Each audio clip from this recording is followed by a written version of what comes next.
အားလုံးပဲမင်္ဂလာပါရှင့် Royal Audio Book Channel လေးကနေပြီးတော့ကြိုဆိုလိုက်ပါတယ်။ဒီနေ့ညတင်ဆက်ပေးချင်တာလေးကတော့တင်းញိုင်းတွေကထမင်းဝိုင်းဆိုတဲ့ဇာတ်လမ်းလေးကိုအစအဆုံးတင်ဆက်ပေးသွားမှာပဲဖြစ်ပါတယ်။ကျမတို့ရဲ့ channel လေးကိုကြိုက်နေတဲ့တဲ့ဆိုရင် like and subscribe လုပ်ခဲ့ပြီးတော့ဇာတ်လမ်းအသစ်တွေတင်တိုင်းသိရှိနိုင်ဖို့ဘေးက notification ခေါင်းလောင်းလေးကိုလည်းနှိပ်ထားပေးပါအောင်နော်။စောင်းလီအေးကဝိခါတိုက်ခတ်နေလေတဲ့မြမပြည်အလက်ပိုင်းအထက်အညာဒေသဖြစ်တော်လေကွင်းကြီးအတွင်ဖြတ်တန်းတိုက်ခတ်လာတဲ့စောင်းလီများကြောင့်အလွန်ချမ်းအေးလျက်ရှိတယ်။စောင်းတွင်းမှုနေတာတိုလျက်ညတာရှည်သည့်အချိန်ဖြစ်ရာညနေ6နာရီကျော်ယုံများနဲ့ပတ်ဝန်းကျင်တစ်ခွင်လုံးမှာအမှောင်တူးကအုပ်ဆိုင်သွားလေတော့တယ်။ထိုအချိန်တွင်ကျောင်းကုန်းရွာကလေးစီကိုလူငယ်2ဦးကဆိုင်ကယ်ကလေးဖြင့်လာခဲ့ကြတယ်။အေးမြတဲ့စောင်းရာသီဖြစ်သဖြင့်ရွာထိပ်တွင်လူသွားလူလာမရှိကြတော့ပေ။ထိုလူငယ်လေး2ယောက်မှာအုတ်တွင်းရွာမှလူငယ်ကလေးများဖြစ်ကြပြီးတော့ကျင်းရွာချင်းဆက်ထားတဲ့လမ်းမကြီးမှတဆင့်အုတ်တွင်းရွာကိုပြန်လာခဲ့ကြခြင်းဖြစ်လေတယ်။မကြခင်မှာပဲကျောင်းကုန်းရွာကလေးအနီးမှဖြတ်တန်းသွားကြလေတယ်။ကျောင်းကုန်းရွာကလေးမှာအင်ဂျီ100ခန့်သာရှိသည့်ရွာငယ်ကလေးတစ်ရွာဖြစ်တယ်။ထိုရွာငယ်ကလေးမရောက်မီကျောင်းကုန်းတုတ်တန်ကြီးကိုဖြတ်တန်းသွားရလေတယ်။ကျင်းရွာချင်းဆက်လမ်းမကြီးရဲ့လက်ရာဘက်နှဘေးမှာကျောင်းကုန်းတုတ်တန်ကြီးကတည်ရှိနေလေတယ်။ကျောင်းကုန်းတုံတန်ဟုဆိုတော်လဲအနီးအပါးရွာများနာရေးဖြစ်တဲ့အခါမြုပ်နှံအသုံးပြုတတ်ကြသဖြင့်ထိုဒေသတစ်ဝိုက်ကြီးမားတဲ့တုတ်တန်ကြီးတစ်ခုပဲဖြစ်ပါတော့တယ်။မောင်တို့ရမြန်မြန်မောင်းပါကွ။အေးကွငါလည်းအမြန်ဆုံးမောင်းနေတာပဲလမ်းကလည်းမကောင်းတော့ဒီလောက်ပဲရောက်တာပေါ့ကွ။မောင်တို့နဲ့တိန်ထုံတို့နှစ်ယောက်လဲဆိုင်ကယ်လေးတစ်စီးကိုခင်းရင်းစွာစီးနှင်းလာကြခြင်းဖြစ်တယ်။တိန်ထုံညှဉ်းညူလိုက်တဲ့အတိုင်းပဲကျေးရွာချင်းဆက်သွယ်ထားတဲ့လမ်းမကြီးမှာကွန်ကရစ်မခင်းရသေးသည့်မြေသားလမ်းမကြီးဖြစ်တယ်။ထို့အပြင်မိုးရင်းကာလာတစ်ခုလုံးမိုးရေများဘွားအိုင်များပျက်စီးနေတဲ့လမ်းမကြီးဖြစ်လျာယခုစောင်းရာသီရေခမ်းသွားချိန်တွင်ထိုဘွားအိုင်ကြီးတွေကကျင်းနှက်ကြီးများဖြစ်ပေါ်သွားပြီးလမ်းတစ်ခုလုံးပျက်စီးလျက်ရှိတယ်။မင်းဆိုင်ကယ်ကလည်းစုပ်လိုက်တာကွာ။ဟိတ်ကောင်တိန်ထုံမင်းမစီးချင်ရင်ဆင်းနေငါဘိန်ကိုမင်းဝယ်ပေးထားတာကြာနေတာပဲ။ပြီးတော့ဒီနေ့သွားရတဲ့ကိစ္စကလည်းမင်းကိစ္စမဟုတ်လား။အေးပါမောင်တို့ရမင်းစိတ်ကိုလျှော့ထားစမ်းပါဒီမှာတင်ငိုင်းကုန်းကြီးတွေ့လို့ငါကြောက်နေရတဲ့အချိန်မင်းကတမတိန်ထွန်းပြောဆိုလိုက်သည့်အတိုင်းပဲလမ်းတကွေကိုဆွခွေးလိုက်သည့်အခါဆိုင်ကယ်မီးရောင်အောက်တွင်အုတ်ကူဖွဖွေးကြီးများကအတိုင်းသားပေါ်လာလေတယ်ထိုနေရာတွင်လမ်းကကွေ့ကောက်၍သွားလေရာမောင်တိုးလဲဆိုင်ကယ်ကိုအမြန်ကွေ့ချလိုက်ရတယ်သို့တော့အနီးကမှကွေ့လိုက်ရသည်ကတကြောင်ထိုအနီးမှာလမ်းကဖုံထူနေသည်ကတကြောင်မို့ဆိုင်ကယ်ဘိန်းမှာဖုံသားတဲ့သို့နှစ်ခါဆိုင်ကယ်လဲကြမလို့ဖြစ်သွားတယ်။မောင်တိုးကဆိုင်ကယ်ကိုထိန်းကဆွဲလှည့်လိုက်သည့်အချိန်တွင်ဆိုင်ကယ်မှာအရှိန်မထိန်းနိုင်တော့ဘဲတုတ်တန်ကြီးအတွင်ကိုထိုးဆင်းသွားလေတယ်။မောင်တိုးရေမှောက်ပြီးဟဆိုင်ကယ်အနောက်တွင်ထိုင်စီးလာတဲ့တိန်ထိုးမှာဆိုင်ကယ်ပေါ်မှအသာခုန်ချလိုက်တယ်။မောင်တိုးလဲဆိုင်ကယ်ပေါ်မှအားလုံးကတစ်ဖက်ကိုလဲကျသွားတော့လေ။ဆိုင်ကယ်မှာမလဲပဲအရှိန်နဲ့ဆက်လက်မောင်းသွားပြီးလူမပါဘဲနဲ့တုတ်တန်ကြီးအတွင်ကိုမောင်းဝင်သွားလေတယ်။တငယ်ချင်း2ယောက်မှလည်းတယောက်မျက်နှာတယောက်ကြည့်ပြီးတော့ထိတ်လန့်သွားကြလေတယ်။တိန်ထွန်ဆိုင်ကယ်ကမောင်းတဲ့လူမပါပဲမဲ့တင်ငိုင်းကုန်းနဲ့တက်တဲ့မောင်းဝင်သွားတယ်နော်။အေးကွာထူးဆန်းလိုက်တာငါတို့ဘာလုပ်ကြမလဲမောင်တို့။ဘာလုပ်ရမလဲကွာငါဆိုင်ကယ်ကိုငါသွားပြန်ယူရမှာပေါ့မင်းရလဲ။ဖြစ်ပါမလားကွာ။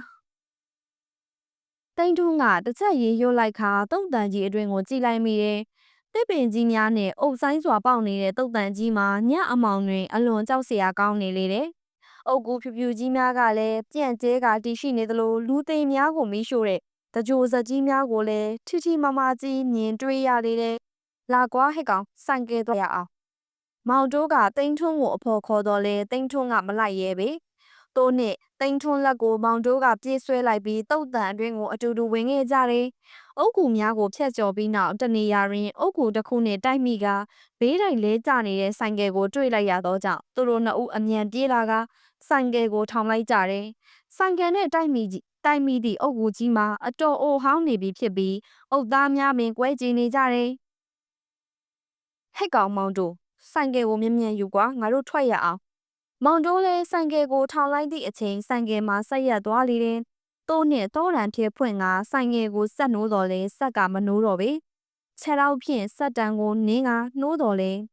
ဆိုင်ကယ်ဆက်မနိုးတော့ပေ။မောင်တိုးမှကြောက်ရွံ့နေတော်လဲသူ့ထက်တောက်တတ်သည့်တိန်ထွန်းရှိတွင်မို့မကြောက်ဟန်ဆောင်နေရတယ်။ဆိုင်ကယ်ကိုတွန်းသွားကြမယ်ကွာ သူ့နဲ့တငယ်ချင်းနှစ်ယောက်ဆိုင်ကယ်ကိုတွန်းလာခဲ့တယ်။လမ်းမရှိသည့်မြတ်တော်များကိုမဖြတ်တော့ဘဲခိုင်ရင်းရင်းမြင်နေရတဲ့တုတ်တန်အတွင်းရှိလူသွားလမ်းကလေးအတိုင်းဆိုင်ကယ်ကိုတွန်းလာရာမကြခင်မှာပင်တုတ်တန်အလဲရှိဇရက်ကြီးကိုမြင်လိုက်ရတော့တယ်။ထိုဇရက်ကြီးအရှိမတော့ထမင်းစပွဲဝိုင်းကြီးတစ်ခုကိုချထားကထမင်းစပွဲပေါ်တွင်လည်းထမင်းတစ်ပကံအသားများထည့်ထားတဲ့ဟင်းတစ်ပကံနဲ့ဖျောင်းနိုင်ပြီးတိုင်ထွန်းထားသည်ကိုတွေ့ရတယ်။ဟဲ့ကောင်မောင်တို့အဲ့ဒါဘာကြီးလဲမသိဘူးကွာ။ဟာတန်းထွန်းရသွားပြီးမဆက်စုနေပါနဲ့ငါတို့ပြန်ရအောင်ကွာ။အေးပါကွာ။သူတို့နှစ်ဦးပြန်လိုက်စင်မှာပင်ထမင်းစပွဲဝိုင်းကြီးပေါ်တွင်မိန်းမကြီးတစ်ယောက်ကစောင့်ကြောင်ထိုင်လျက်သားကြီးပေါ်ပေါက်လာလေတော့တယ်။မျက်စိရှိတွင်ပင်ပေါ်ပေါက်လာသဖြင့်နှစ်ဦးသာလန့်သွားလေတော့တယ်။ထိုမိန်းမကြီးမှာသူတို့ကိုနောက်ကျောပေးကထိုင်နေသဖြင့်ထိုမိန်းမကြီးရဲ့မျက်နှာကိုအသေးအချာမမြင်ရပေ။ထို့နောက်စပွဲကိုမော်ရင်ချထားတဲ့ထမင်းပကံများကိုအားရပါရအစားတောင်းနေလေတယ်။မောင်တိုးလဲအော်ရင်အတွက်ကြံရွယ်လိုက်စဉ်သူ့ပါဇက်ကိုလက်ကြီးတစ်ဖက်ကလာပိတ်တယ်။ထိုလက်ကြီးတိုင်းဆက်ကြည့်လိုက်ရာအဖိုးကြီးတစ်ယောက်ဖြစ်နေလေတယ်။သူ့ဘာသာထမင်းစားနေတာမင်းသွားအော်ရင်နှောက်ယှက်တယ်လို့ဖြစ်သွားမှာပေါ့ကွမအော်နဲ့တော့အဖိုးကြီးပြောတဲ့အခါမောင်တိုးကခေါင်းငိမ့်လိုက်လေတယ်။ဒါနဲ့ဘာကြီးကလူပါနော်။အေးပါငါကလူအစ်စ်ပါကွခုနကထမင်းဝိုင်းကလည်းမဖဲဝါအတွက်ငါကပြင်ဆင်ပေးထားတာကဲလာမင်းဆိုင်ကယ်ကိုခဏထားပြီးမင်းတငယ်ချင်းကိုခေါ်ပါဦးထိုတော့မှမောင်တိုးလဲသူ့တငယ်ချင်းဖြစ်သူတန်းထွန်းကိုလှည့်ကြည့်လိုက်ရာတန်းထွန်းကပါဇက်တွင်အမြုပ်များတစီစီထွက်လျက်မေ့မျောနေလေတယ်မောင်တိုးလဲဘာလို့ရမှန်းမသိတော့သည့်အတွက်ဆိုင်ကယ်ကိုရပ်ထားလိုက်ပြီးတန်းထွန်းကိုဆွဲယူလိုက်လေတယ်အဖိုးကြီးကပါတိန်းထွန်းကိုဝိုင်းကူတွဲတယ်မြန်လို့ဟဲ့တင်ញိုင်ကုန်နဲ့ကြာမေ့လဲနေတာမကောင်းဘူးကွလာခဲ့သူ့ကိုငါတဲကိုခေါ်လာခဲ့ဒါဆိုကျုပ်ဆိုင်ကယ်ကရောတင်ញိုင်ကုန်နဲ့ထားခဲ့စမ်းမှာမင်းဆိုင်ကယ်ကိုဒီထက်ဘသူမှလာမခိုးရဲပါဘူးကွအဖိုးကြီးပြောသည့်အတွက်မောင်တိုးလဲတိန်းထွန်းကိုတွဲလျက်တုတ်တန်အတွင်းမှထွက်လာခဲ့ကြတယ်ထို့နောက်တောင်ကုန်းရွာကလေးအတွင်းသို့ချိုးဝင်ခဲ့ကြပြီးရွာနဲ့အတော်လှမ်းနဲ့ရွာစုံရှိတဲကလေးအပေါ်သို့တက်ခဲ့ကြတယ်တဲအရှိကဝါကြမ်းကင်းမှာပင်မောင်တိုးကိုလှည့်ချလိုက်ရတော့တယ်တဲအတွင်ရှင်းလင်းနေကမြည်သည့်အသုံးဆောင်ပစ္စည်းမှရှိမနေပေထို့အပြင်တဲအိမ်အနောက်ဘက်ရှိထရန်ကြီးမှာဆွေးမြေပြီးပြဲထွက်နေသလိုတက်ခဲမိုးထားတဲ့ခေါင်မိုးမှာလည်းအပေါက်အပြင်းများနဲ့စုပ်ပြတ်တတ်နေလေတယ်အဖိုးကြီးကတော့တခုတည်းသောရင်နွေးကွက်အတင်းသို့ဓာတ်ဘူးထဲမှရင်နွေးများကိုလောင်းထည့်ကမောင်တိုးဘက်ကိုလှမ်းပေးလိုက်တယ်တောက်ပါကွ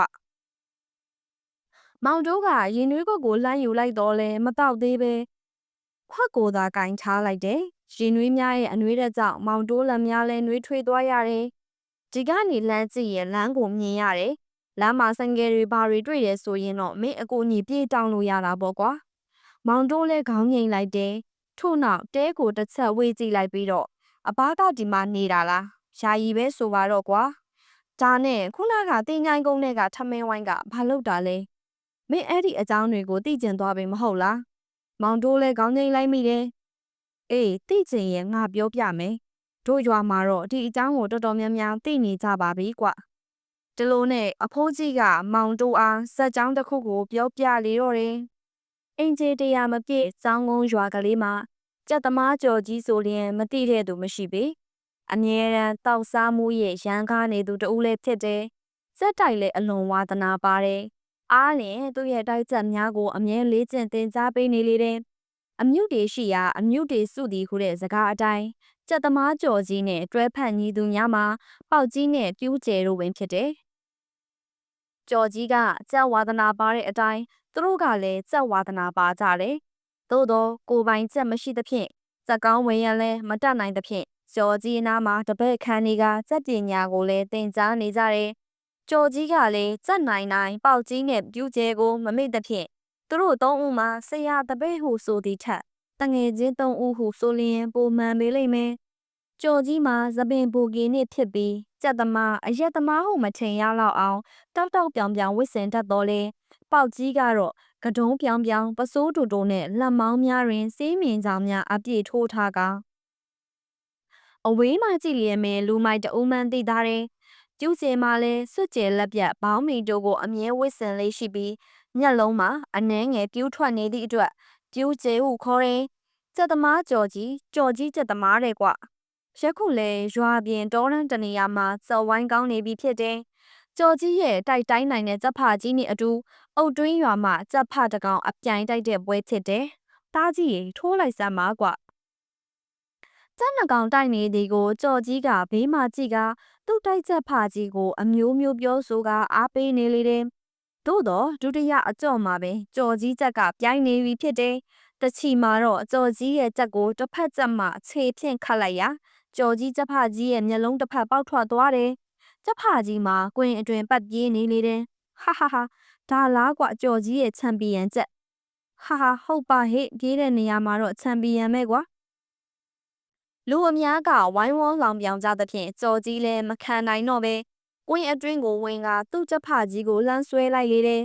ဟက်ကောင်ကျော်ကြီးမင်းဒါဘာလုပ်တာလဲကျော်ကြီးဆိုတဲ့ကောင်ကအသုံးမကျရင်လူမပြောနဲ့ကြက်တောင်အရှင်မထားဘူးကွထို့သူပြောဆိုလျက်ချက်ဖကြီးကိုချက်တော့မှဆွဲကိုင်းကအနီးရှိတစ်ပင်ကြီးတစ်ပင်နဲ့ရိုက်တက်တော်တယ်ကျော်ကြီးကဒေါသထွက်နေသည်မို့ကြက်ကြီးကိုတစ်ပင်နဲ့အဆက်မပြတ်ရိုက်လေရာကြက်ကြီးမှာကျော်ကြီးရဲ့လက်အတွင်းမှာပင်စစ်စစ်ညက်ညက်ကြေလေးရဲ့တေလေတော့တယ်ထို့နောက်ကျော်ကြီးလည်းတပည့်နှစ်ယောက်ကိုခေါ်ဆောင်ကရွာထဲသို့ပြန်လာခဲ့တယ်ရွာစုံရှိဦးလူပေရဲ့အရက်ဆိုင်မှာဝင်ခဲ့ကြတယ်ဦးလူပေကဆိုင်ထဲဝင်လာတဲ့ကျော်ကြီးနဲ့တပည့်နှစ်ယောက်ကိုကြည့်လိုက်ပြီးတော့စောစောစီစီရှက်လာထုကြတယ်ဆိုတော့မင်းတို့ရှုံးခဲ့ပြီထင်တယ်ကျော်ကြီးဦးလူပေခမည်းပါဇက်ပိတ်ထားဗျာအရက်ရောင်းမလားမရောင်းဘူးလားဒါပဲပြောမဟုတ်ရင်ကျုပ်တို့ထပြန်မယ်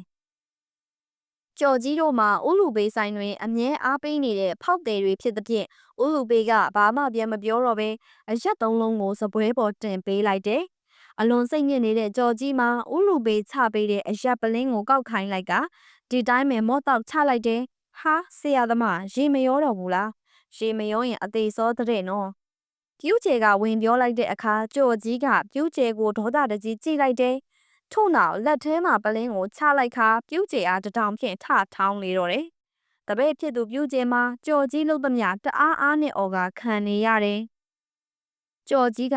ပြူးကျဲအားနှိပ်ဆက်ပြီးသည့်အခါပေါက်ကြီးဘက်ကိုလှည့်လိုက်တယ်မင်းလည်းအသုံးတစမ်းမှမကြောက်ပေါက်ကြီးမင်းကငါပါရိုက်မယ်မင်းမရှောင်နဲ့ကျော်ကြီးကပေါက်ကြီးကိုပါရိုက်နေတော့တယ်ပေါက်ကြီးမှလည်းဆရာအမိတ်မို့မရှောင်ဝွန်မေကျော်ကြီးကပေါက်ကြီးအား၄-၅ချက်ခန့်ဆင့်ရိုက်လိုက်ပြီးသည့်အခါမှစိတ်ကြေနပ်သွားတယ်ထို့နောက်အရက်ကိုတဖြည်းဖြည်းချင်းတောက်နေရင်းနဲ့ဘာပဲပြောပြောမင်းတို့တော်ပါတယ်ငါတပည့်တို့ပေါက်ကြီးပါများမှာရောင်ကိုင်းနေတဲ့ကဲ့သို့ပြူးကျဲမှလည်းတထောင်စစ်တံအတော်ခံရပြီးဖူးရောင်နေပြီဖြစ်တယ်ကျော်ကြီးကအရက်တောင်ရင်တည်ငြိမ်စွာဖြင့်တခုခုကိုစဉ်းစားနေလေရာတပည့်နှစ်ယောက်ကတယောက်မျက်နှာတယောက်ကြည့်နေမိကြတယ်ဆရာသမားဘာရီကြံစီနေတာလဲဆိုတာကျုပ်တို့ကိုပြောပါအောင်ကြံစီနေတာမဟုတ်ဘူးကွ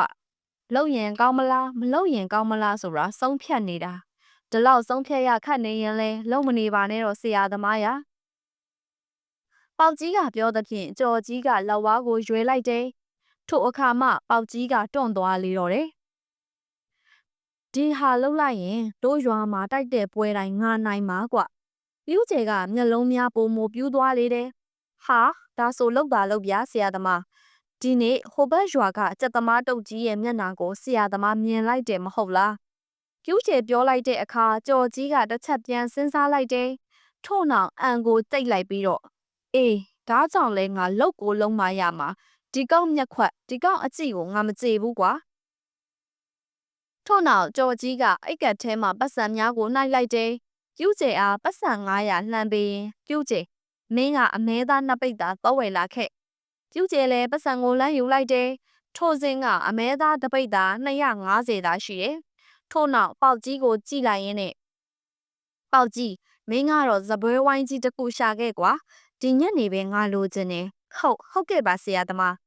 တွားလောက်ကြလေမင်းတို့ဘာကြည့်နေကြတာလဲကျော်ကြီးကငေါက်လိုက်တဲ့တပည့်နှစ်ဦးလဲထပြေးရလေရောတယ်ကျော်ကြီးကတော့အရက်ပလင်းကိုကောက်ယူလိုက်ပြီးခတ်ထေထေပြုံးလိုက်တယ်တုတ်ကြီးမင်းနဲ့ငါတွေ့ကြသေးတာပေါ့ည9 နာရီထိုးသည့်အခါပြူးကျဲနဲ့ပေါက်ကြီးတို့မှကျော်ကြီးအိမ်ကိုရောက်လာကြတယ်ပြူးကျဲမှာအမဲသားတွဲများကိုကင်ဆွဲထားတဲ့ကဲ့သို့ပေါက်ကြီးမှလည်းဖုံးကြီး၅ပါးထိုင်ကစွန်းစားနိုင်တဲ့ထမင်းစပွဲဝိုင်းကြီးကိုထမ်းပိုးထားလေတဲ့ဖြိုးဆရာသမားကျုပ်တို့ရောက်ပြီပြု့ထိုအခါအိမ်ပေါ်မှတောင်းတလုံးပိုက်လျက်ကျော်ကြီးကဆင်းလာလေတယ်ကဲလာငါနဲ့လိုက်ခဲ့ကြ ရွာပြင်ကိုဥတီထွက်သွားသဖြင့်ကျူးကျဲနဲ့ပေါက်ကြီးမှလည်းတယောက်မျက်နှာတယောက်ကြည့်လိုက်ခါဆရာသမားစပွဲကုံကြီးနဲ့ရွာပြင်မှာဘာလို့မလို့လဲရွာပြင်မဟုတ်ဘူးကွတင်ញိုင်းကုန်းကိုသွားမှာဂျာတင်ញိုင်းကုန်းထဲကိုသွားမှာလားအေးလေသွားပြီးတော့ဟိုကတရေတွေကိုအစာသွားကျွေးမလို့ပေါက်ကြီးမှာလက်များပင်တုံရင်လာလေတယ်ကြော်ကြီးကတုတ်တန်အဝါကိုရောက်တဲ့အခါတပည့်နှစ်ဦးကိုလှမ်းကြည့်လိုက်ရင်ဘာလဲမင်းတို့ကလူမိုက်တွေဖြစ်ပြီးတရေကြတော့ကြောက်လို့လားကြောက်တာပေါ့ဆရာသမားရဲ့ပေါက်ကြီးကထပြောလေတယ်ကျူးကျဲကကြောက်တော့လဲဆရာသမားစိတ်ဆိုးကထိုးနှံမြေကိုစိုးရင်သဖြင့်မျိုးသိမ့်ထားလိုက်ရတယ်ပေါက်ကြီးကမင်းရဲ့ဗလာကြီးကိုလည်းအားနာစမ်းမအောင်ကွမပူပါနဲ့ငါပါရင်မင်းတို့ဘာမှမဖြစ်စေရဘူးထို့နောက်သုံးဦးသာတုတ်တန်အတွင်းကိုဝင်လာခဲ့ကြရဲ့တုတ်တန်အလဲစရက်ကြီးအနာအရောက်မြေပြောင်ပြောင်မှာတော့ကြော်ကြီးကပေါက်ကျဲထမ်းလာတဲ့စပွဲဝိုင်းကြီးအားချစေတယ်စပွဲဝိုင်းကိုချပေးတဲ့အခါကြော်ကြီးကသူ့ပိုက်လာတဲ့တောင်းထဲကတံပကံပြားနှစ်ချက်ကိုထုတ်ယူလိုက်ခါစပွဲကြီးပေါ်ကိုတင်လိုက်တယ်ထို့နောက်တံပကံများတစ်ချက်အတွင်းသို့ထမင်းများကိုခုခတ်ထည့်လိုက်ပြီးနောက်ကြံတဲ့ပကံများတစ်ချက်အတွင်းသို့ပြူကျဲဆွဲလာတဲ့အမဲသားတွေကိုထည့်လိုက်တယ်ထို့နောက်တောင်းအတွင်းမှဖျောင်းနိုင်သုံးနိုင်ကိုထုတ်ယူလိုက်ပြီးတော့စပွဲပေါ်မှာထွန်းကြီးလိုက်တယ်ကြော်ကြီးကဒုတ်တစ်ချောင်းကိုကောက်ယူလိုက်ပြီးနောက်စပွဲဝိုင်းအနီးမှာအဝိုင်းပုံစံစီတားလိုက်လေတယ်ဟဲ့ကောင်နေဒီစီးဝိုင်းတွေကလုံးဝမထွက်ကြနဲ့နော်ဘာဖြစ်ဖြစ်မထွက်နဲ့ဟုတ်ပလားထွက်ပြေးတဲ့ကောင်ကိုတရေလိုက်ကြိုက်လိုက်မယ်ကွာပေါက်ကြီးနဲ့ပြူးကျဲလဲခေါင်းငိမ့်လိုက်တယ်ထိုအခါကြော်ကြီးကစီးဝိုင်းအတွင်းဝင်လျက်အတန်အတန်ထားပြေဤတင်းချိုင်းကုန်းတွင်နေထိုင်ကြသောတရေအပေါင်းနှင့်တကွတင်းချိုင်းဆောင်မဖဲဝါကိုလည်းကျွန်ုပ်တို့ပင့်ဖိတ်ပါတယ်မဖဲဝါနှင့်တကွတရေများအရောက်လာကြပြီးကျွန်ုပ်တို့ဆက်တာတဲ့စားတော်ဝိုင်းကိုလာရောက်စားတော့ကြပါသုံးဆောင်ကြပါကျွန်ုပ်တို့ပင့်ဖိတ်ပါတယ်ကျော်ကြီးကထို့သို့အတိုင်းသုံးချိန်တိုင်းပြောကြားလိုက်ပြီးနောက်စပွဲဝိုင်းကိုသုံးဦးသားကင်လိုက်ခါသုံးကတိတိမြောက်လိုက်တယ်ထို့နောက်ကျော်ကြီးကမင်းတို့ကောင်တွေညက်လုံးမှိုက်ထားကြစမ်းထို့အခါတရွာလုံးရှိခွေးများမှာတဝူးဝူးနဲ့ဥနေကြလေတယ်ပေါက်ကြီးတို့မှလည်းစောက်လန့်သဖြင့်မျက်လုံးမြင်မဖွင့်ရဲကြပေထိုစဉ်သူတို့လက်နဲ့ထိထားသည့်ထမင်းဝိုင်းကြီးမှာဝုန်းကနေလှုပ်ရှားသွားသည်ကိုခံစားလိုက်ရတယ်ပေါက်ကြီးလဲကြောက်ဖြင့်မျက်လုံးကိုအပါမေးကဖွင့်ကြည့်လိုက်တဲ့အခါသပင်ဖားလျားချထားပြီးထမိန်ရင်ရှာအနက်ရောင်ကိုဝစ်ဆင်ထားတဲ့မိန်းမတဦးကထိုင်ကုန်ပေါ်မှာစောင့်ကြောက်ထိုင်လျက်ထမင်းနဲ့အမဲသားတွေကိုလက်နဲ့ဆုပ်ခါအားရပါးရစားတောက်နေလေတယ်။ပေါက်ကြီးလဲထိုမိန်းမကိုကြည့်ရင်သွေးကြက်မတက်ကြောက်ရွံ့သွားမိတယ်။ခန္ဓာကိုယ်ကတဆက်တုံလာပြီးဖြစ်ရာအနီးနားမှာရှိတဲ့ကြော်ကြီးကပေါက်ကြီးရဲ့ပခုံးကိုလက်နဲ့ပုတ်လိုက်တယ်။ဟိတ်ကောင်ပေါက်ကြီးထွက်ပြေးဖို့မစင်းစားနဲ့နော်ထွက်ပြေးရင်တော့မင်းသေမှာပဲထိုအခါစီးဝိုင်းအပြင်ဘက်မှာမဲအကောင်ကြီးများငုတ်တုတ်ထိုင်လျက်ပေါ်လာကြတယ်ထိုအကောင်ကြီးများမှာစီးဝိုင်းအတွင်းသို့လက်များနဲ့လှနိုင်တော့လဲစီးဝိုင်းအတွင်းကိုဝင်မရပေဒါတောင်စီးဝိုင်းအပြင်မှာအလွန်ကြောက်မော့ဖွယ်ကောင်းတဲ့အတန်ကြီးများနဲ့ညှဉ်းညူလျက်အစာတောင်းနေကြတယ်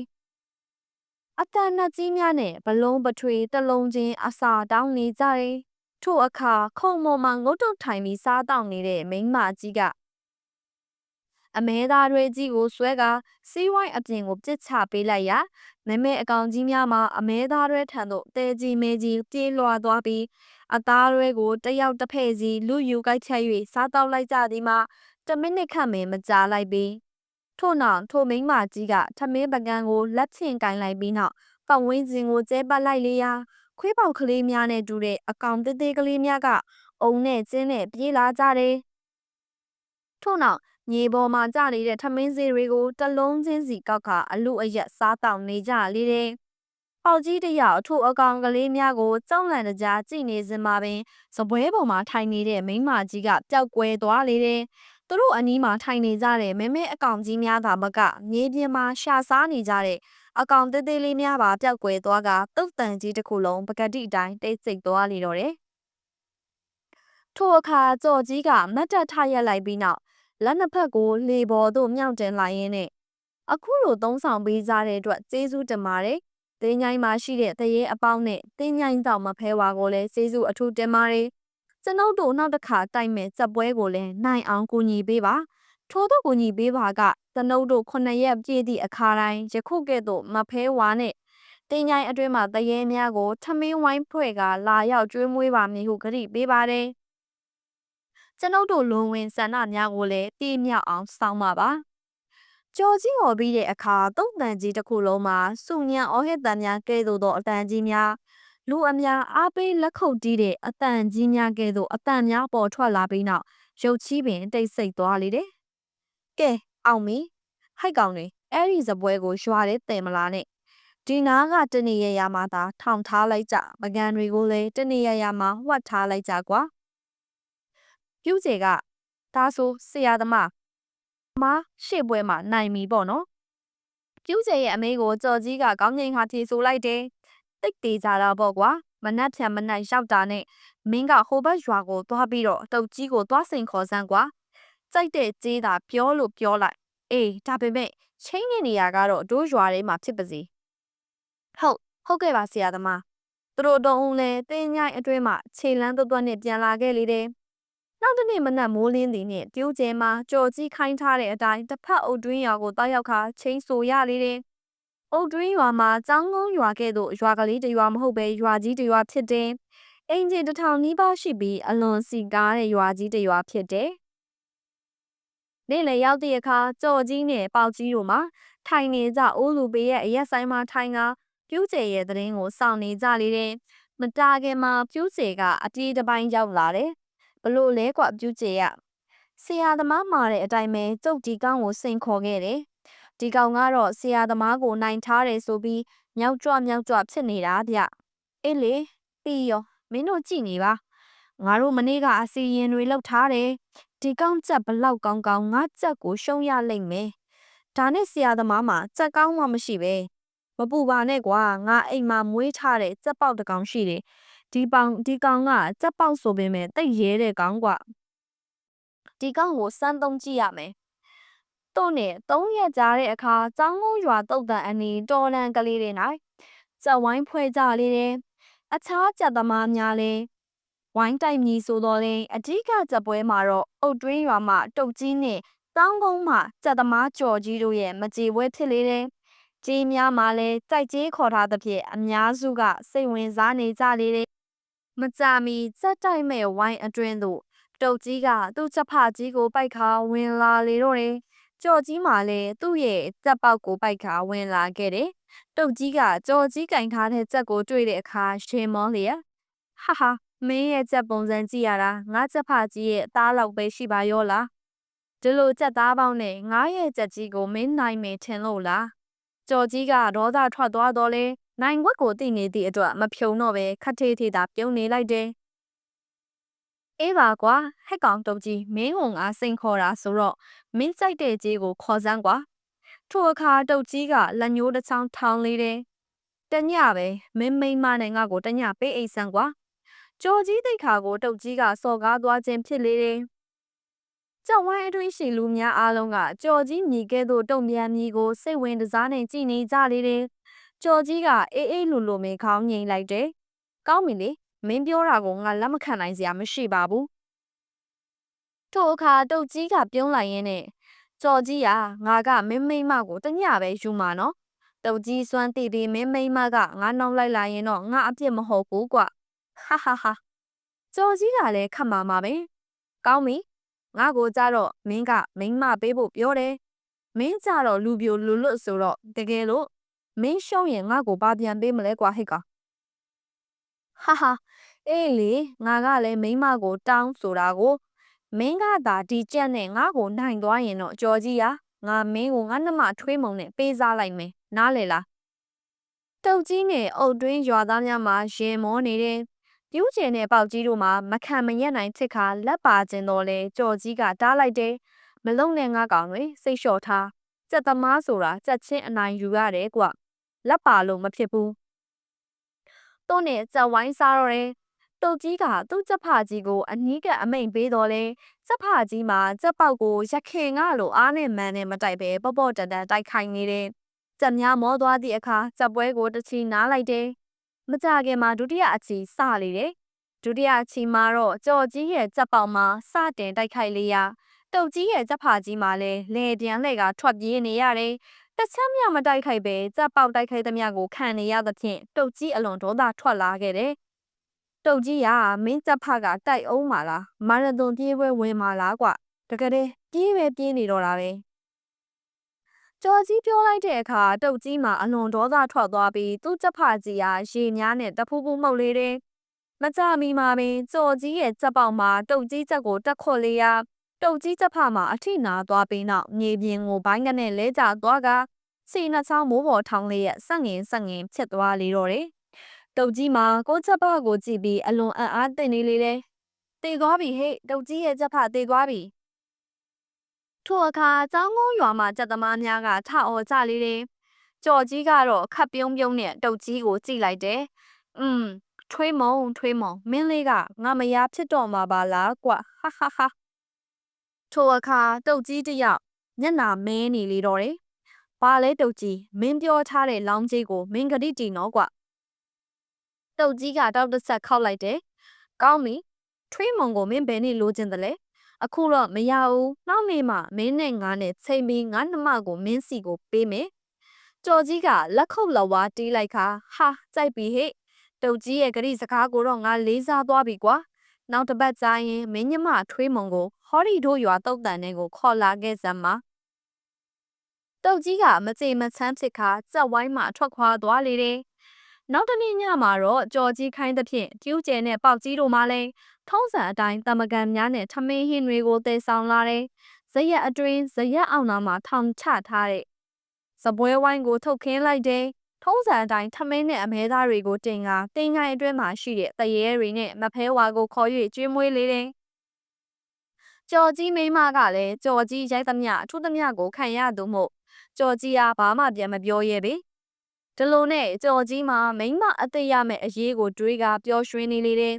တပတ်ဆိုတဲ့အချိန်မှာခဏလေးသာကြာတယ်လို့ထင်ရတယ်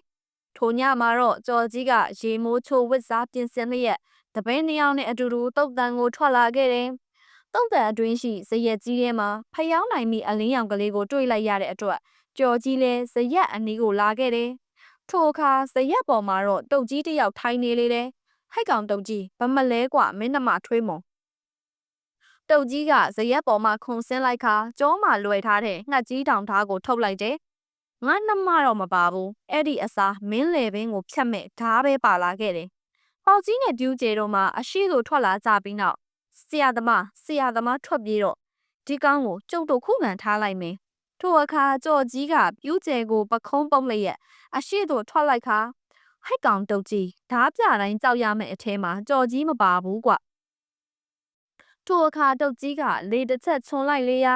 တုတ်တန်အတွင်းမှာဒုံများဒလွတ်များကင်ဆောင်ထားတဲ့အုတ်တွင်းရွာမှလူမိုက်များကိုတွေ့လိုက်ရလေတယ်လူမိုက်မှာအယောက်20ခန့်ရှိပြီးကြော်ကြီးတို့3ယောက်ကိုဝိုင်းရန်ထားကြလေတယ်တုတ်ကြီးကဓားကိုဝင့်လျက်အရှိတို့တက်လာပြီးနောက်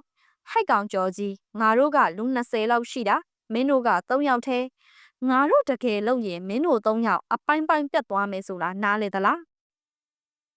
ကြော်ကြီးကတော့မကြောက်တဲ့မျက်နှာပေးနဲ့တဟားဟားရေမောနေလေတယ်ပြူးစဲနဲ့ပေါက်ကြီးတို့မှလည်းလက်နက်ကင်ထားတဲ့လူတွေကိုကြည့်ရင်ထိတ်လန့်တုန်လှုပ်နေကြလေတယ်တုတ်ကြီးကရေမောနေသောကြော်ကြီးအနာကိုကတ်လိုက်ပြီးတော့ဒီမဲ့ကြော်ကြီးမင်းငါနှမကိုမလိုချင်တော့ဘူးလို့ပြောလိုက်စမ်းဒါဆိုရင်ငါမင်းကိုမတတ်ဘူးကြော်ကြီးကခက်ကြဲကြဲပင်ရေမောနေလေတယ်ထို့အခိုက်အုပ်ပူများကြားထဲမှကြောက်တုံးများအုံနီခဲများပြန်ထွက်လာကြကလက်နက်ကင်ထားတဲ့လူမိုက်တွေဟာထိမှန်ကုန်လေတယ်ကြောက်ခဲအုပ်ခဲများမှအဆက်မပြတ်ထွက်လာပြီးလူမိုက်များကိုထိမှန်ကြသဖြင့်လူမိုက်များလည်းထွက်ပြေးကုန်တယ်တုတ်ကြီးနဲ့လူမိုက်3-4ဦးသာကျန်ခဲ့တယ်ဟိုက်ကောင်တွေဒီကောင်တွေကိုတတ်ဆန်တုတ်ကြီးကအော်လိုက်ခါကြော်ကြီးကဓားဖြင့်မိုး၍ခုတ်ထက်လိုက်တယ်သို့တော့တုတ်ကြီးရဲ့ဓားကင်လက်ကိုလက်ကျန်းကြီးတစ်ခုကဆွဲကင်လိုက်လေတယ်တုတ်ကြီးလက်မှာလေပေါ်တွင်တန်လန်းကြီးဖြစ်နေလေတော့တယ်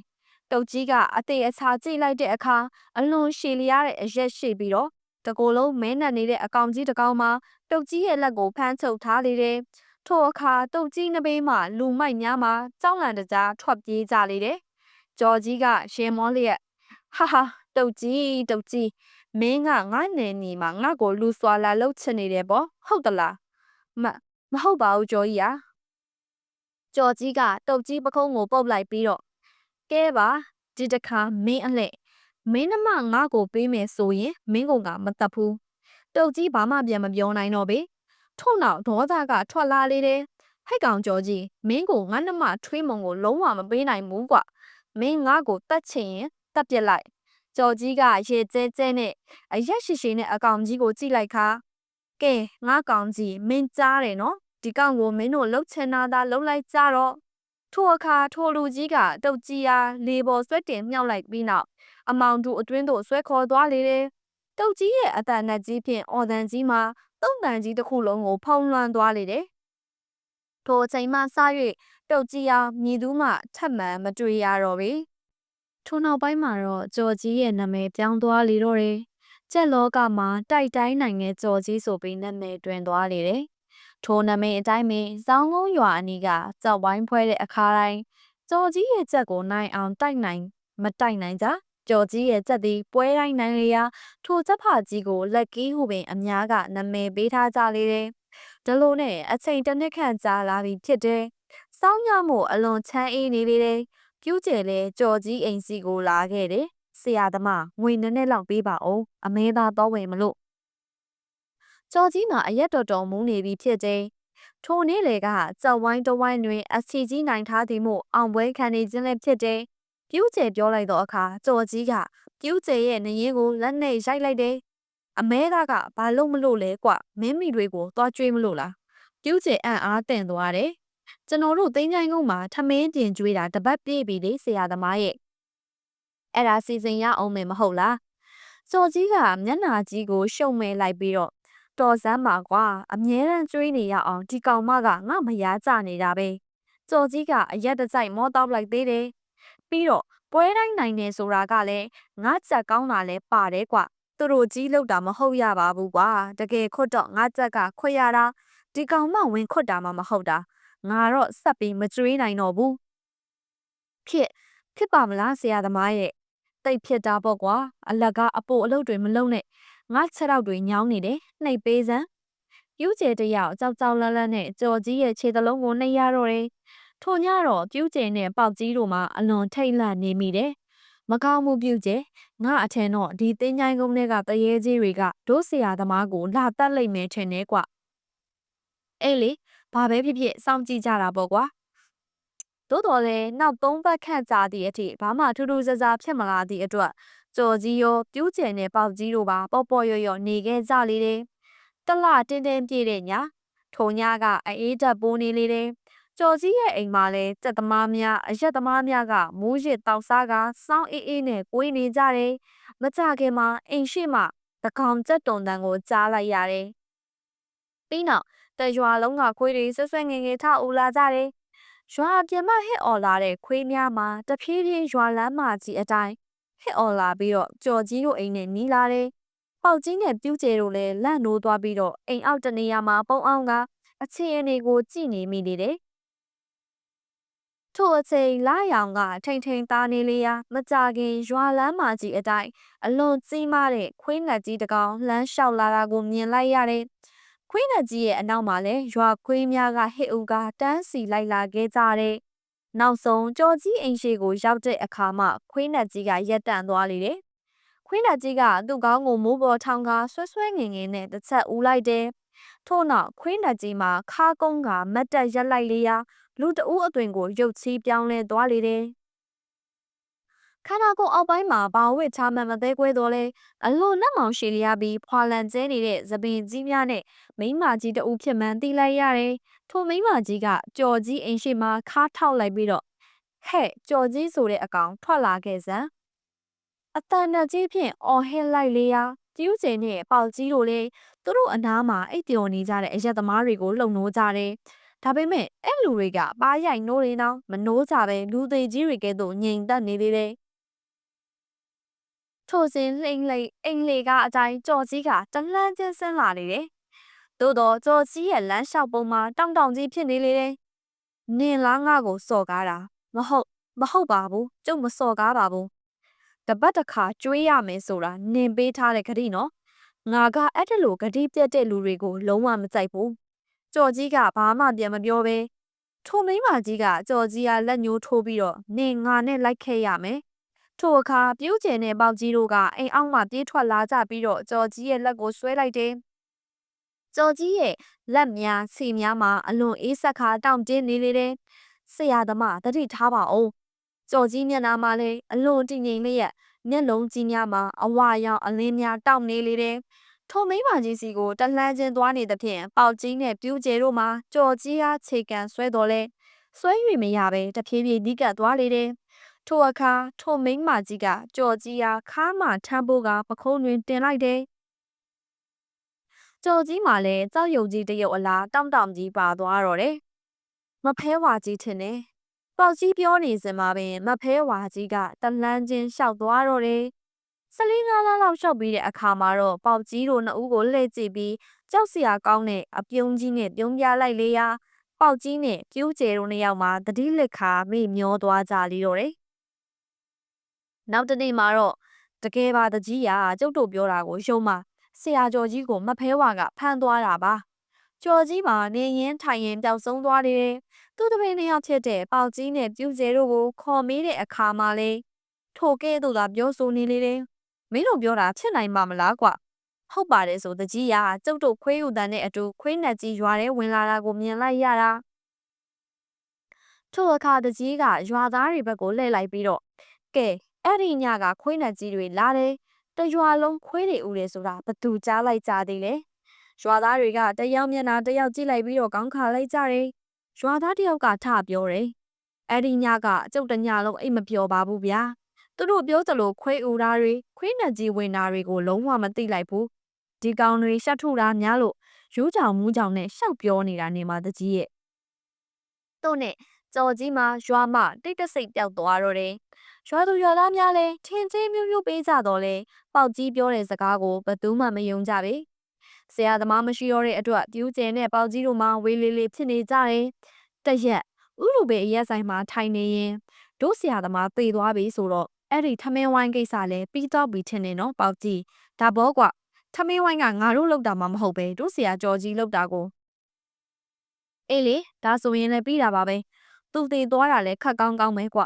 နှုတ်မို့ဆိုငါတို့မှသူ့ပေးတဲ့ငွေလေးမဖြစ်စလောက်ယူပြီးတော့သူ့စီမှာနေ့တိုင်းအထုထောင်းခံနေရတာပဲမဟုတ်လားအေးလေအဲ့ဒါတော့ဟုတ်တာပေါ့ဒါနဲ့ငါတို့ဘာဆက်လုပ်ကြမလဲတို့ကစက်မမပိုင်တာကွဒီတော့စက်မရတော့လဲရက်ပတ်ကိုလှည့်ကြတာပေါ့ကွာထိုဒေသတွင်ဖဲဝိုင်းကိုပြောင်းဝိုင်းလို့ခေါ်တယ်ဒီလိုနဲ့ပြူးကျယ်နဲ့ပေါက်ကြီးတို့မှာကြက်သမားကျော်ကြီးတေဆုံးပြီးတဲ့အခါပြက်သမားတွေဖြစ်သွားကြလေတယ်မကောင်းတဲ့ကံမှာအကျိုးပေးတယ်လားတော့မသိဘူးသူတို့နှစ်ဦးပေါင်းကဖဲရိုက်လျင်အမြဲတမ်းအနိုင်ရလျက်ရှိတယ်တစ်ယောက်တည်းဝင်ရိုက်လျက်နှစ်ယောက်တယောက်တည်းနိုင်ကနှစ်ယောက်ဝင်ရိုက်လျင်နှစ်ယောက်စလုံးနိုင်ကြတယ်ဒီလိုနဲ့ကြော်ကြီးတေဆုံးပြီးမှသူတို့နှစ်ဦးဝင်ငွေဖြောင်းနေကြလေတယ်တရက်မှာတော့အုတ်တွင်းရွာမှာဖဲရိုက်ပြီးနောက်ចောင်းကုန်းရွာကလေးကိုပြန်လာကြတယ်ဖဲဝိုင်းတဝိုင်းလုံးကိုနိုင်ခဲ့ပြီးသည်မို့တောက်စားပြောပါပြီးမှတငယ်ချင်းနှစ်ယောက်ပခုံးဖက်ပြီးလာခဲ့ကြရာညနေပင်အတော်စောင်းနေလေခဲ့ပြီចောင်းကုန်းရွာအဝင်တုတ်တန်ကလေးနာရောက်มาတော့တုတ်တန်ထိတ်တွင်မိန်းမကြီးတအုပ်ကခါထောက်ခါမတ်တက်ရက်နေသေးတယ်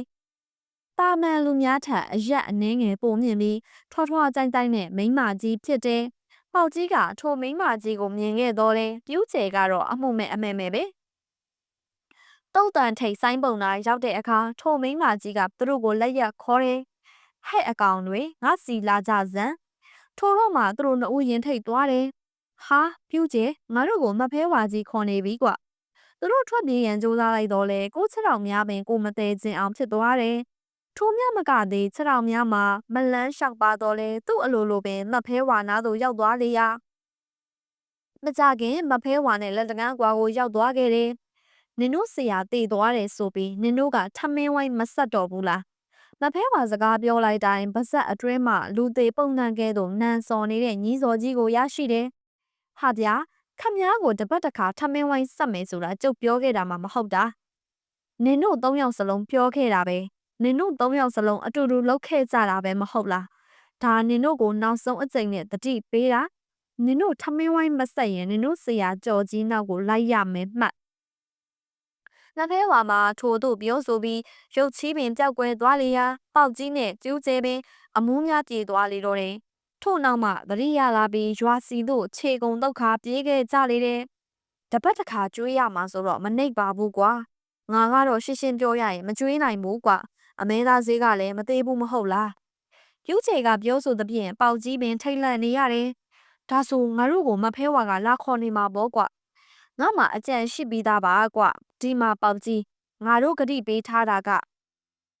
တို့ရွာတင်ချိုင်းကုန်းမှာဂတိပေးထားတာမဟုတ်လားငါတို့သာဒီရွာမှာမရှိတော့ဘူးဆိုရင်သူတို့ဘာတတ်နိုင်မှာလဲမင်းပြောတာကငါတို့ထွက်ပြေးမယ်လို့ပြောနေတာလားပြူးကျဲကခေါင်းငိတ်လိုက်ခါငါတို့နယ်ဇက်ကိုပြေးမယ်ကွာမူဆယ်ဘက်ဆိုရင်ထက်ဝိုင်းနေလေပေါ်တယ်လို့ပြောတယ်ကွာငါတို့အဲ့ဒီကိုသွားပြီးစက်စားကြရင်မကောင်းဘူးလားပေါက်ကြီးကလည်းခေါင်းငိတ်လိုက်ခါကောင်းတာတော့ကောင်းပါတယ်ဒါပေမဲ့မဖဲဝါကြီးလိုက်လာရင်ဘယ်လိုလုပ်မလဲမင်းကွာငါတို့ကခြေထောက်နဲ့ပြေးတာမှမဟုတ်တာကားစီးပြေးတာပဲကွာမဖဲဝါကငါတို့အနောက်ကိုလိုက်ပါမလားပြီးတော့ပြေးတာကလည်းနေကြော်ပြေးမှာကွာငါကြားဘူးတာကအဲ့လိုတရေသစီတွေကနေကြော်ရင်လိုက်လို့မရဘူးတဲ့အေးပါကွာမင်းကောင်းတယ်လို့သာကြည့်လို့လိုက်စမ်းပါပြူကျဲကခေါင်းငိမ့်လျက်ငါတို့ဖဲတပွဲလောက်နိုင်အောင်ရိုက်မယ်ကွာနိုင်ရင်မတုံးတော့ပဲလမ်းစီအဖြစ်စုထားမယ်ပြီးရင်အုတ်တွင်းရွာကားကိတ်ကနေပြီးတော့မန္တလေးဘက်တက်မယ်ပြီးတော့လာရှိုးမူဆယ်ဘက်ဆက်သွားမယ်အုတ်တွင်းရွာကကားတွေကတို့ရွာကိုဖြတ်တာမှမဟုတ်တာဘယ်နဲ့လဲအေးလေကောင်းတာပဲပေါက်ကြီးလည်းမတက်တာတဲ့အစုံပြူကျဲစကားကိုလက်ခံလိုက်ရတော့တယ်ဒလိုနဲ့အုတ်တွင်းရွာကိုနှစ်ဦးသာသွားကြတယ်အုတ်တွင်းရွာရှိဖဲဝိုင်းတဝိုင်းမှာဖဲများနိုင်တဲ့အတွက်ចောင်းကုန်းရွာကိုမပြန်တော့ပဲ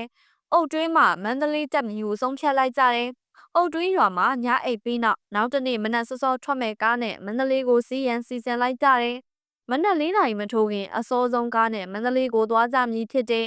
ကားကိတ်ရောက်တဲ့အခါကားပင်ထွက်တော့မယ်။ကားပေါ်မှာခရီးသည်များစုံနေပြီဖြစ်တဲ့ထိုစဉ်ကရန်လိုင်းပြေးဆွဲသည့်ကားများမှာဟိုင်းလာကားအသေးလေးများဖြစ်တယ်။သူတို့နှစ်ဦးမှာကားပေါ်အလင်းမြန်ပြေးတက်ပြီးတဲ့နေ့ကားသားတဟုန်တို့မောင်းထွက်သွားလေတယ်။ကားပေါ်ရောက်ပြီးသည့်အခါမှပေါက်ကြီးကဘေးဘီကိုကြည့်လိုက်မိတယ်။ကားပေါ်မှာလူများထိုင်နေကြတော့လေလူစင်စစ်များမဟုတ်ကြပေ။စုပ်ပြတ်ဟောင်းနှွမ်းနေတဲ့အဝတ်အစားများကိုဝတ်ဆင်ထားတဲ့လူသေးကောင်ကြီးတွေဖြစ်နေလေတော့တယ်။ပေါက်ကြီးနှဘေးမှာထိုင်နေတဲ့ခဝဝနဲ့အတော်ကြီးမှာလူသေးကောင်မုတ်ကြီးဖြစ်နေတယ်။အသားရည်များမှာပွားထနေပြီးပါဇက်ကြီးများကလည်းပွင့်နေကောင်ထိုအတွင်းမှာလောက်ကောင်ဖြူဖြူဖွေးဖွေးများကတဖွာဖွာကြနေလေတယ်ဟဲ့ကောင်ပြူကျဲငါတို့တော့ကားမစီးမိပြီထင်တယ်ပေါက်ကြီးပြလိုက်တော့မှပြူကျဲလဲကားပေါ်ကလူတွေကိုတတိထားမိပြီးအလွန်ထိတ်လန့်သွားတယ်ထိုအခါကားကိုတွယ်စီးနေတဲ့လူတဦးကခေါင်းရှည်ကြီးဆန့်ထုတ်လျက်ကားပေါ်ကိုခေါင်းကြီးဝင်လာတယ်ဇပင်ဖွာဖွာနဲ့ထိုခေါင်းကြီးမှာမဖဲဝါရဲ့ဦးခေါင်းကြီးထစ်နေလေတယ်မင်းတို့ဖဲသွားကြမလို့လဲဟိုလေမူဆယ်သွားမလို့ငါတို့ကမူဆယ်တော့မရောက်ဘူးတင်ញိုင်ကုန်းပဲရောက်မယ်ထိုအခါမတ်ဖဲဝါကပြူးကျဲကိုဖမ်းချုပ်လိုက်တယ်ပေါက်ကြီးကိုလည်းအနားမှလူသေးကောင်ကြီးကဖမ်းချုပ်ထားတယ်ပြူးကျဲကအတန်ကိုဟစ်ပြီးအော်နေလေတယ်ပေါက်ကြီးကတော့ကျုပ်ကိုမလုပ်ပါနဲ့မဖဲဝါကျုပ်ထမင်းဝိုင်းပြင်ပေးပါမယ်ကျုပ်ကတိတီးပါမယ်ထိုးသူပြောလိုက်တဲ့အခါပေါက်ကြီးထိုင်နေတဲ့ထိုင်ကုန်ကြီးမှာကားအောက်ဘက်ကိုကျွံကျသွားပြီးပေါက်ကြီးတစ်ယောက်မြေကြီးပေါ်တွင်ငုံကြီးထိုင်ကကြံနေခဲ့လေတယ်။သူလှည့်ကြည့်လိုက်တဲ့အခါတရေများစီးနှင်းလာကြတဲ့ဟိုင်းလန်ကားလေးမှာဆက်လက်မောင်းနှင်သွားတယ်။ကားကလေးအပေါ်မှာပြူးကျဲကလည်းအတန်နဲ့ကြီးဖြင့်အော်ဟစ်ခါသွားလေတော့တယ်။အဖိုးကြီးပြောသမျှနားထောင်နေတဲ့မောင်တိုးမှာအလွန်ထိတ်လန့်လျက်ဒါဆိုအဘကြီးကဟုတ်တာပေါ့ငါနာမည်ပေါက်ကြီးတဲ့ငါတသက်လုံးတပတ်တစ်ခါကြတိုင်းဒီတင်ញိုင်းကုန်းမှာမတ်ဖဲဝါအတွက်ထမင်းပွဲဆက်နေခဲ့ရတာပဲ။ဘာဖြစ်လို့လဲဆိုတော့ပေးခဲ့မှုတဲ့ဂရီတစ်ခုကြောင့်ပေါ့ကွာ။ထိုးတော့မှမောင်တို့နားလေသွားခဲ့တယ်။တုတ်တန်အတွင်းမှာထမင်းဝိုင်းနဲ့ထမင်းစပွဲပေါ်တက်ပြီးစားနေတဲ့မိမကြီးကိုလည်းနားလေသွားမိကစက်သိန်းများထားလျက်ကြောများချမ်းလာတယ်။ညီပြကြစကားပြောနေမိသည်မသိ။မောင်တို့လက်မှာကင်ထားတဲ့ရင်နွေးကလည်းအေးဆက်သွားတယ်။မောင်တို့လည်းထိုရင်နွေးများဖြင့်မိလဲနေတဲ့တိမ်ထွန်းရဲ့မျက်နှာကိုလှမ်းပတ်ထလိုက်တော့တယ်။တိမ်ထွန်းတယောက်ထိတ်လန့်စွာဖြင့်နိုးလာလေတယ်။ဘာဖြစ်တာလဲမောင်တို့ကဘာမှမပြောချင်တော့သဖြင့်ခေါင်းသာခါပြလိုက်တယ်။ထိုစဉ်ကြေးရွာချင်းဆက်လမ်းမကြီးတိုင်းအင်ဂျင်ဆက်တန်ဆူညံစွာဖြင့်ထွေလာကြီးတစည်းခုံမောင်းလာတဲ့ကိုမြင်တွေ့ရလိုက်တယ်။မောင်တို့နဲ့တိမ်ထွန်းတို့လည်းတဲကလေးအတွင်းမှာပြေးထွက်ခဲ့ပြီးတော့ထွေလာကြီးကိုတားလိုက်ကြတယ်။ဟေးမောင်တိုးတို့ပါလား။ထွေလာကြီးမောင်သူမသူတို့နဲ့အတိဖြစ်နေလေတယ်။ ဟာဥပိုက်ကြီးပါလားအေးမင်းတို့ကောင်တွေဒီမှာဘာလုပ်နေတာလဲဟိုလေကျုပ်တို့ဆိုင်ငယ်ဒီနောက်မှပြတ်သွားလို့အဲ့ဒါလမ်းကြုံရမလားစောင့်နေတာ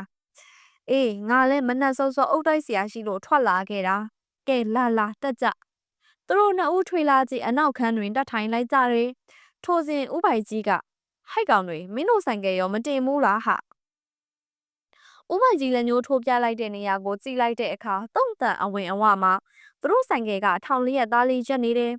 မောင်တိုးလည်းအလွန်ထူးဆန်းသွားတယ်အဖိုးကြီးနဲ့တုံ့တန်အတွင်းကထွက်လာခဲ့စဉ်ကဆိုင်ကယ်ကိုဇရက်အနောက်မှာရပ်ထားခဲ့ခြင်းဖြစ်တယ်။အခုတော့ဆိုင်ကယ်ကတုံ့တန်အဝါကိုသူ့အလိုလိုပြန်ရောက်နေလေတယ်။တငယ်ချင်းလေးယောက်ထွေလာကြီးပေါ်မှဆင်းကဆိုင်ကယ်ကိုတွန်းနေခဲ့ကြတယ်။ထွေလာကြီးကိုမောင်းထွက်သွားတဲ့အခါမှာတော့အဖိုးကြီးကသူတို့ကလက်ပြနှုတ်ဆက်နေလေတယ်။ဘသူများလဲမှတ်တယ်မင်းတို့ကဥပေါက်ကြီးနဲ့တွေ့ခဲ့တာကိုတိန်ထုံးကဘာကိုမှမမှတ်မိသည်နဲ့ကြောင်စီစီဖြစ်နေတယ်။မောင်တိုးကထွေလာကြီးမောင်းနေတဲ့ဥပိုက်ကြီးနားသို့တိုးကပ်လိုက်ပြီးတော့ဥပိုက်ကြီးကဥပေါက်ကြီးကိုတိလို့လားတိတာပေါ့ကွ။သူကတောင်းကုန်းရွာကနာမည်ကြီးဖဲသမားပေါက်ကြီးလေသူ့သားသမီးတွေကတောင်းကုန်းရွာထဲမှာရှိတယ်ဆိုပေမဲ့သူကတော့အဲ့ဒီတုတ်တန်ကြီးနဘေးမှာပဲတဲကလေးထိုးပြီးနေတယ်ကွ။ထူးဆန်းတယ်နော်။အဲ့ဒီလူကြီးကနည်းနည်းကောက်နေတာကွ။သူနဲ့စကားပြောရင်တရေအကြောင်းတို့မဖဲဝါအကြောင်းတို့ပဲပြောနေတတ်တာပို့ပြီးထူးဆန်းတာတစ်ခုကတပတ်တစ်ခါဈေးကားနဲ့အမဲသားအစိမ်း90သားတပိတ်သားမှားနေကြတယ်ကွမောင်တိုးလည်းထိုအကြောင်းကိုသိပြီးသားမို့စကားဆက်မပြောတော့ပဲခလာလာမှကြံရခဲ့တဲ့ကြောင်းကုန်းတုတ်တန်ကြီးစီကိုတစ်ချက်လှည့်ကြည့်လိုက်တယ်တုတ်တန်ကြီးမှာနှစ်ချို့ပင်ကြီးများအုံဆိုင်လျက်အမောင်ထဲတွင်တရေကြီးတကောင်ငုတ်တုတ်ထိုင်နေတဲ့ကဲ့သို့ထီကြီးတီးရှိနေပါတော့တယ်ဇလန်လေးကတော့ဒီမှာပဲပြီးဆုံးသွားခဲ့ပါပြီရှင်။လိုက်ပါနားဆင်ပေးခဲ့ကြတဲ့တယောက်ချင်းစီတိုင်းကိုလည်းကျေးဇူးအထူးပင်တင်ရှိပါတယ်။ကောင်းသောညလေးဖြစ်ပါစေရှင်။